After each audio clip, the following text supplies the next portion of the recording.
Fajn, inspiracijski podcast z Majo Monroe.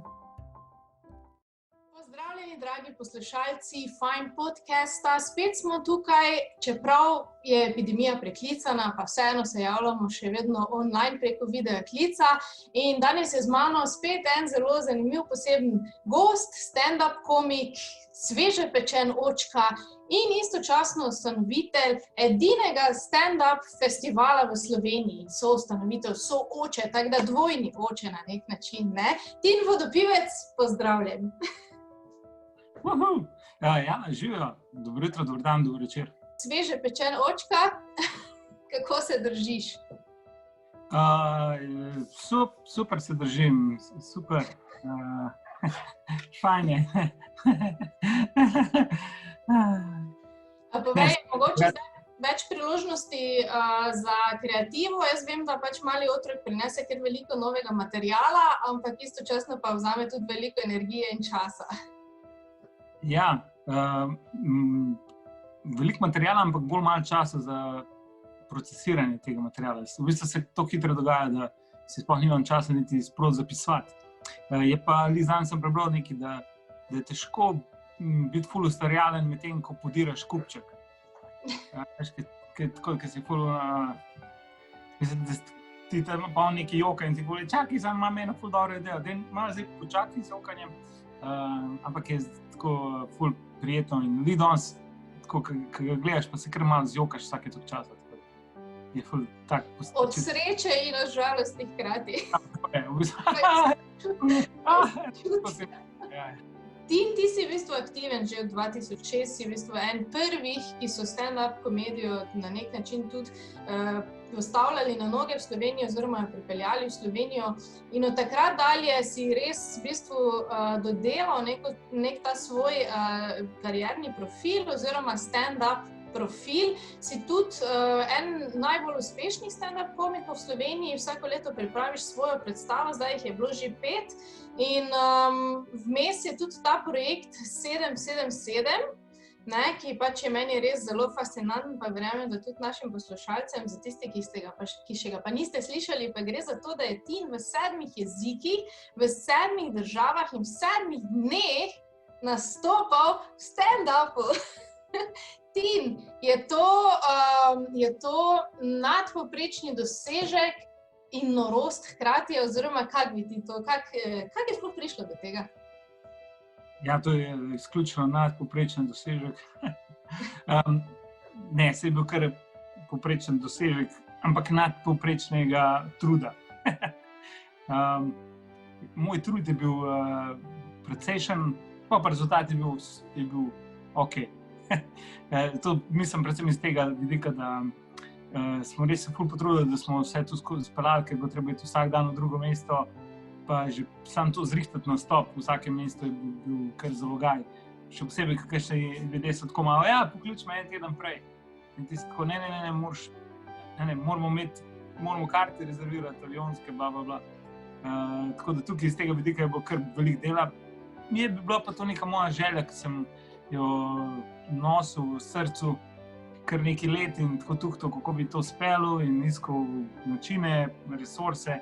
In dokler nisem spoznal Urške, moje punce, ne bi to moglo sploh vzcveteti, tako da veliko zaslug gre njej.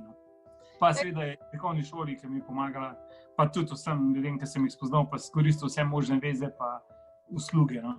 Tako na koncu. Tako da ne glede na to, koliko je človek nor, support je ful pomemben, ne? V bistvu, da lahko potem to norost spravi v nekaj koristnega za svet. Na koncu jaz verjamem, da so gledalci veliko imeli od tega. Ampak ti nisi vseh 7 jezikov govoril, predno si se odločil za ta projekt, ne? Mislim, da si se mogel naučiti tudi nove jezike. Ja, to je bil v bistvu največji izziv. Jaz sem že prej nastopil veliko v angleščini, pa v hrvaščini, srbo-hrvaščini, neki naši slovenski verziji tega. In potem sem razmišljal, ko sem videl nekako v Ameriki, da je to nekaj, kar ljudi zelo pritegne, kot ti rečeš, ja, pa nastopam v slovenščini, hrvaščini, bla. In tudi veliko sem se učil že prej francosko, nemško sem nekaj znal in sem razmišljal, ok, če že nastopam v 3 jezikih, zakaj ne bi mogoče v 4, in potem ta 4, taka ne seksi številka. In sem razmišljal, okay, kje je tako število, ki bi res bilo tako wow. In 7 je recimo tako magično število, pravlično, in pol je bilo treba dodajati še malo neke težavnostne stopnje. Če bi rekel, da si nastopil v 7 jezikih, je tako, ok, v redu, kaj v enem letu. In zato je bilo treba dodati še nek časovni faktor, da je tako malo pritiska, v 7 dneh, dajmo to iti v 7 dneh in pojmo vsak dan v drugo mesto, da bo še faktor potovanja, da bo cela avantura. Tako da smo potem vsega skupaj nastali 7 jezikov v 7 dneh v 7 jezikih. Nisem prej nič znal poljščine, pa nisem znal makedonsko, znal sem malo, tako da te 2 jezika bo treba čisto iz nule praktično usvojiti. Najprej sem začel s temi nekimi osnovnimi, tako da bi se učil jezik, potem pa počasi na moj stand-up, kako bi zdaj neke stvari spelo, ker tudi v nemščini recimo smešno, ko imaš glagol na koncu. Tako da dostikrat ti uniči foro, ker v bistvu poveš punchline in pa še dodaš glagol. Ti si tako kao, da cuham. Tukaj pa je tako bilo treba malo nov način dinamike. Samo drži pa koncentracijo poslušalcev, ker šele na koncu zveš, kam gre stavek. Oni so cel čas, kaj? Zuhabo, ja. Tako da tukaj je bilo veliko tega nekega prilagajanja, tudi mojega materiala, mojih for, da bi nekako v vseh jezikih delovali. Posebej, ker recimo poljščina je dokaj podobna v slovenščini, mislim v nekih stvareh, v malenkostih. Pivo je pivo, recimo beseda. Pa hkrati je toliko drugače, pa makedonsko je toliko drugače, da te lidate zmede, da imaš prav na koncu že vse v glavi pomešano. Pa hotel sem tudi, da bi znal kaj zimprovizirati, če se mi kaj zgodi, ampak je to kar težko. Ne more biti, da ti nekaj reče, in ti si pa njemu nazaj, lahko še enkrat bolj počas? To pa ne bi vedel, kaj pomeni. Tako ne moreš, mislim, pomembno je, da je to v bistvu dialog. Seveda. Stand-up je tudi v bistvu na nek način nekako odvisno od odziva publike. Verjetno je zelo težko delati stand-up tako online, da bi ga delal online brez publike. Se mi zdi, da je kar rabi ta odziv nekaj. Tukaj je vedno ta debata glede tega, ker stand-up je v bistvu, čeprav se predstavlja kot monolog, ker ti govoriš, ampak vseeno ljudje reagirajo ali s tišino, ali s smehom, ali z aplavzom, ali s tem, da kje pokomentirajo, ali naredijo vse to je neka reakcija, se pravi, je v bistvu nek dialog. Če pa ti govoriš v kamero, kjer ni nobenega feedbacka, se pa počutiš tako malo čudno. V bistvu si pa vloger. Jaz skozi govorim, stand-up, ki govori v kamero, je v bistvu vloger.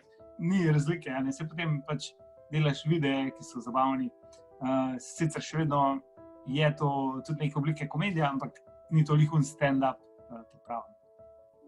No, ampak če se vseeno še samo malo dotaknem teh 7 jezikov, mislim, že dovolj je, da se človek nauči, pa mislim, eno se je naučiti tako, da vprašaš za smer, ko greš na potovanje, drugo pa je stopiti na oder in govoriti šale in biti smešen. In meni se zdi to res ne samo tak fascinanten podvig, ampak na nek način tudi moraš biti neustrašen, da se tega lotiš. In bravo za to neustrašnost, ampak zdaj me pa zanima, če te je vseeno kdaj na tej poti bilo strah.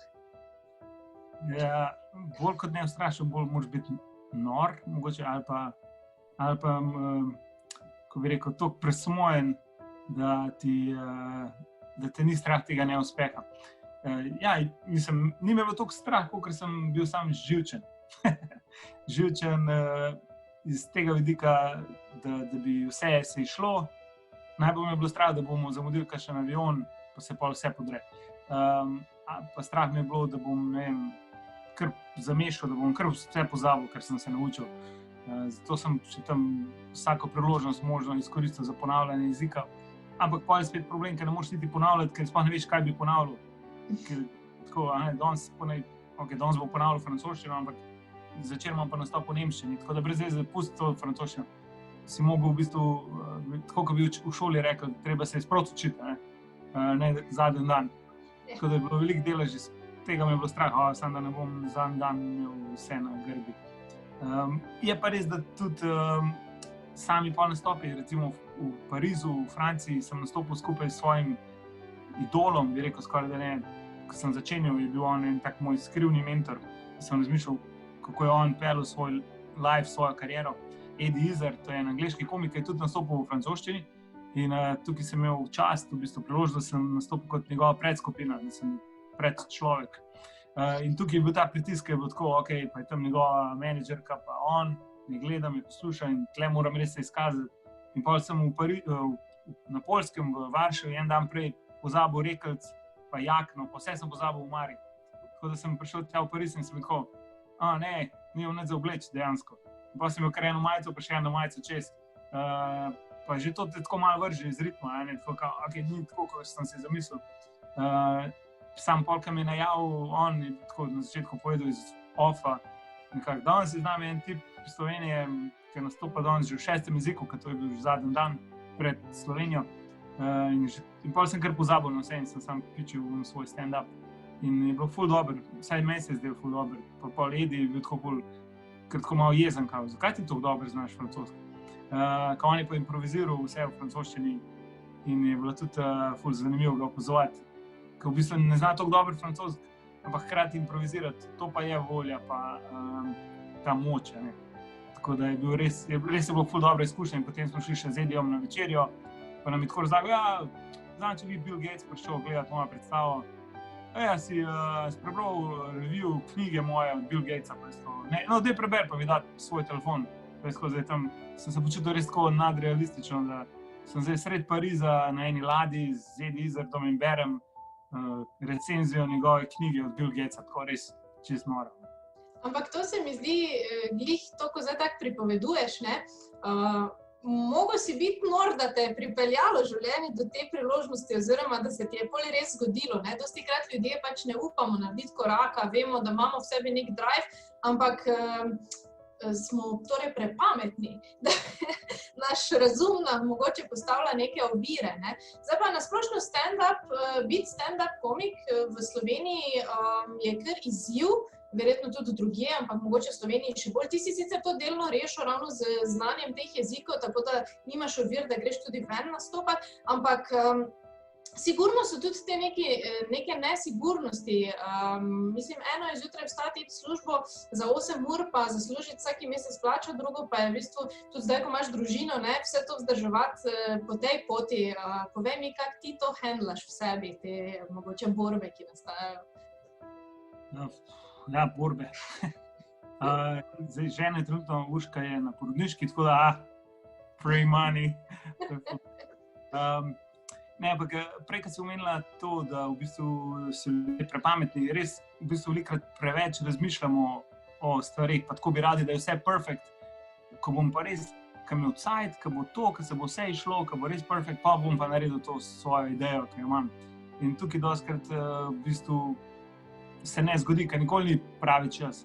Tako kot tudi za ta projekt ni bil čisto pravi čas, takrat sem dejansko tuhtal, ker smo začeli en projekt Brade, skupaj s Pižamo, Gašperjem in Perico in tudi jaz ne bi bil zraven in je bila res ful dobra priložnost in sem tako začel tuhtati, ok, če grem zdaj v ta projekt Brade, skoraj 100% ne bom nikoli izpeljal tega 777, ker časovno mi ne bi se išlo, pa še tam bi mogel imeti vaje, pa predstave, bla, bla, bla.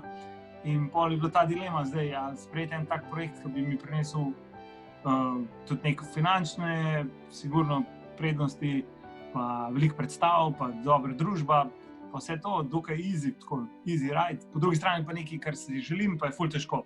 In takrat sem pa sprejel to odločitev, da bom speljal ta 7-7 in mi ni žal, je pa res, da si v tej dilemi, kaj je zdaj prioriteta. In tukaj se mi zdi, da dostikrat ljudje moramo just do it, tako kot pravi, just do it. Nikoli ne bo perfect pogoj, nikoli ne bo to vse. In tukaj je tudi ta ego, ki nas je strah pred neuspeha in ta strah pred neuspehom je dostikrat toliko močen, da v bistvu raje nič ne naredim. Ker če nič ne naredim, pa imam vedno lahko ta izgovor, kao ni bilo cajta, ali pa nisem imel zdaj denarja, ali pa zdaj nisem mogel. Če pa narediš, pa ti ne rate, pa te je strah, da bo sem ti rekel, da ti ne vrata. Čeprav itak bo 100-krat boš, tudi če ti ne rata, se boš 1000-krat boš počutil, ker boš vedel, da si naredil, pa ful se boš naučil iz tega. Jaz sem tudi prek tega projekta spoznal vse te neke tudi ljudi, pa tudi to doživetje z Edijem tam v Parizu, mi odprl oči tudi, če ne drugega, v nek svet. V Angliji sem spoznal par dobrih, tudi zdaj prijateljev. Spoznal sem kamermana, ki je bil z nami na potovanju, takrat Andrej Kokal, pa je še zdaj ful dober prijatelj, družinski tudi celo. Pa tudi, ko me čakava, da bo spet nove projekte delala skupaj. Urška se je veliko naučila, tako vse je bilo res, za vse je bilo dobro. Celo v Londonu smo dobili neki presa v časopisu, je bil članek o meni, pa na netu, na te neki stand-up strani. Tako, v glavnem, ful enih prednosti tega. No. Kar se pa tiče preživetja v stand-upu, je pa ja, pač tako kot vsak samostojni podjetnik, praktično moraš iskati načine, kaj boš delal drugo leto, kako boš zaslužil. Nikoli ni skoraj nič tako, da bi se kar samo zgodilo, vse moraš tako skopati, spraskati.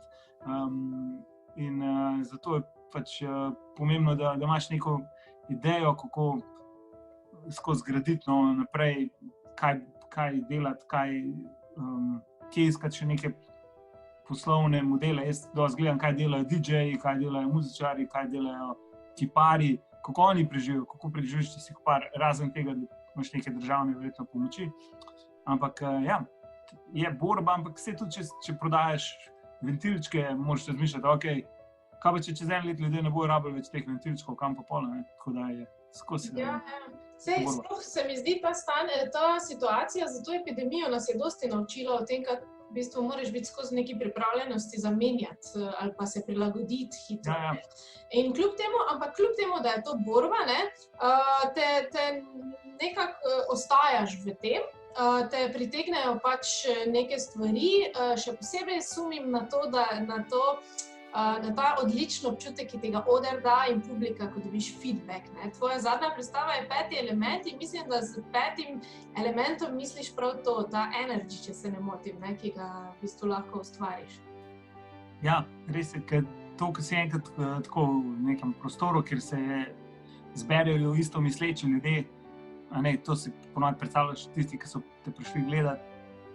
Recimo, da že nekaj vejo o tebi ali pa da so te že kdaj gledali, in da zdaj že vejo, kaj pričakovati, in pol ti daš te neke svoje ideje, svojo energijo in takrat pol se zgodi tak nek mehanizem. Več, ko daš, več dobiš in potem kar gre. In to nekaj, kar ne moreš doživeti doma, se mi zdi na kavču, ko gledaš stand-up na televiziji ali pa nekaj drugega, kakšen film. Tudi film v kinu doživeti je včasih čisto drugače kot doma. Ne? Ko greš gledati neko komedijo v kinu, pa se vsi smejijo, tudi tebe ponese včasih, pa se smejiš kakšen forum, ki si doma bolj tako, tako da se mi zdi, da je pomembna ta energija, da smo ljudje tako socialna bitja. Dejansko se tak neka višja sila se mi zdi ustvari. Ne, se tudi recimo meni, jaz se spomnim iz knjižnice, ne, ko je bilo treba iti študirati, je bila knjižnica najboljši plac za študij. Ne, in tako se mi zdi, je dvorana najboljši, oziroma pač predstava, kjer se zberejo ljudje in kjer ti jim v bistvu dvigneš ali pa jim odpreš neke oči, razmiselne vzorce, ki se... Jaz to vidim, da se dejansko, veš, gor, če bi to človek lahko videl, ne, to bi bilo ful pisanih oblačkov po mojem zraku, nekaj takega. Ja, pa vmes en črnka, ko ga je žena prisila, da greste gledati pa en. Se to vedno, zato jaz ful ne maram kazati posnetkov publike na stand-upih, na posnetkih, ker pol vedno vidiš en obraz, ki je enega kako. Pol tako, ko se vsi zasmijo, pa eno mesto ful prav gledaš okrog. Pa se to smijete, se res ni bilo tako smešno. In se prav vidi, to so malo moški, ki je žena prisilila, da tako nikoli me ne peleš nikamor, peva na stand-up. In pa on, okej. Zdaj verjetno si že nek recept našel, da te to se ne dotakne toliko, ampak se spomniš mogoče teh trenutkov, ko si prvič te obraze videl, oziroma ko si začel s tem se delati, kak si premagal to v sebi, da te ni potrlo? Ko vidiš to, še posebej v živo, če vidiš enega tako, da ima tako roke prikrižene, te tako te malo vrže. Sam zdaj se mi zdi, s časom si tako malo, vse. Pač jebi ga, ne moreš vseh zadovoljiti. Tako da zdaj me ne boli, mislim, me zaboli samo za sekundo mogoče. Tako, ko vidiš, ali pa če vidim posnetek, sem tako, jebi ga. Ali pa če mi kdo napiše neki negativen komentar, sem tako malo, zakaj? In pa hitro zbrišem, ali pa dam ignor, ali pa karkoli. Zdaj sem se odločil brisati te komentarje, ker je tako prav, ne moreš, ne bom pustil, da mi tle nekaj smetiš. Pač to sem jaz, to je moja neka pot. In da nek človek tako pride dobesedno mimo, se pride in tako gleda in je tako, ti si bedel, crkven in gre. Ne? In tako, to je edina nekak taka služba, ker ljudje neki naključneži, ki te sploh ne poznajo, pa ne vejo, pa nič jih ne zanima o tebi, da tako sam zalajajo proti tebi in bolj grejo. In sem razmišljal tako, da bi jaz kar hodil tako ljudem v službe, pa kar tako prišel v neko pisarno, pa kar pojma nimaš, ti bi mogel nehati in kar greš. Ne? In tako ljudje v pisarni, pa neka Jožica tam na pošti, tako, kaj? Pa tako, niti nič ni zasrala, ne rečem, če ti zasedeš. Ljudje se jezijo na te, zato ker delaš to, kar delaš. In tako v bistvu dokaj bizarno. No. Zdaj dejansko sem prišel do te stopnje, ko sem sam tako, včasih sem ful se sekiral po tuhtu, pa zakaj? Kaj sem mu pa naredil? Pa tako, kaj njega toliko moti na meni? To sem vedno v tuhtu tako. Ampak pa ugotoviš, da enim ljudem pač tudi jih moti tvoj glas. Recimo, obstaja prav ena raziskava, mislim, da se imenuje The Conscious Ear, kjer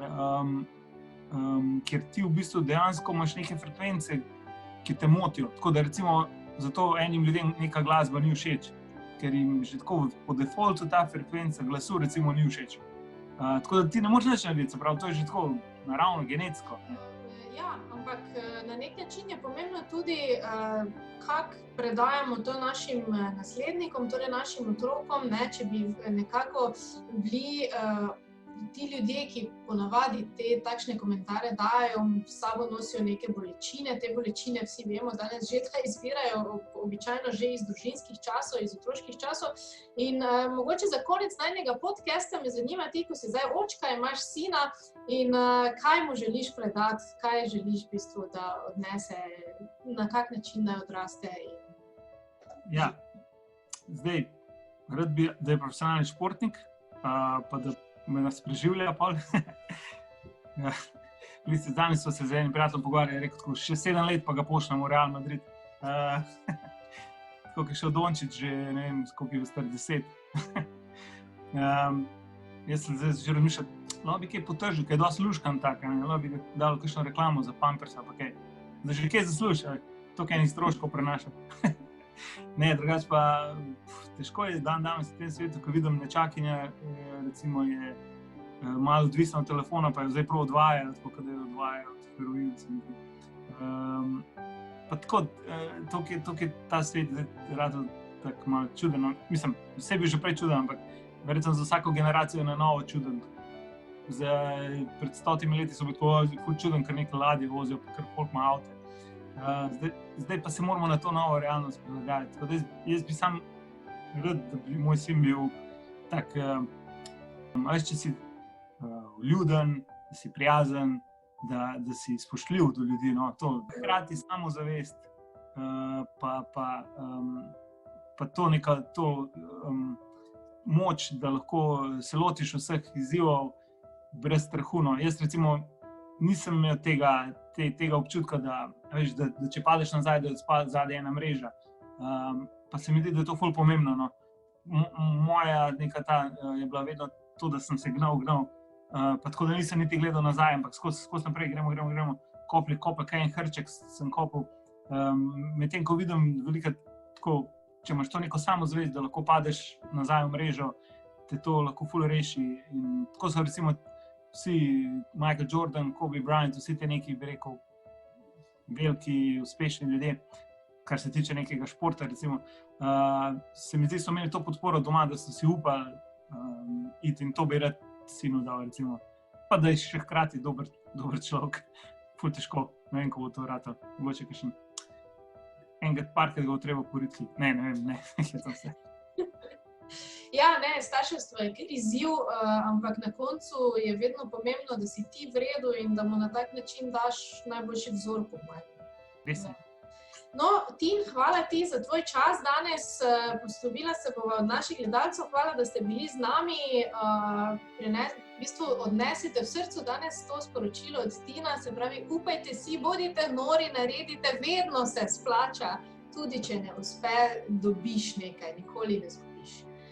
Ta ideja tega drzni si je prišla, recimo, enkrat mi v glavu, ko sem bral eno zgodbo o Robinu Williamsu. Robin Williams, pokojni igralec, komik, je enkrat prišel v en klub gledati en šov.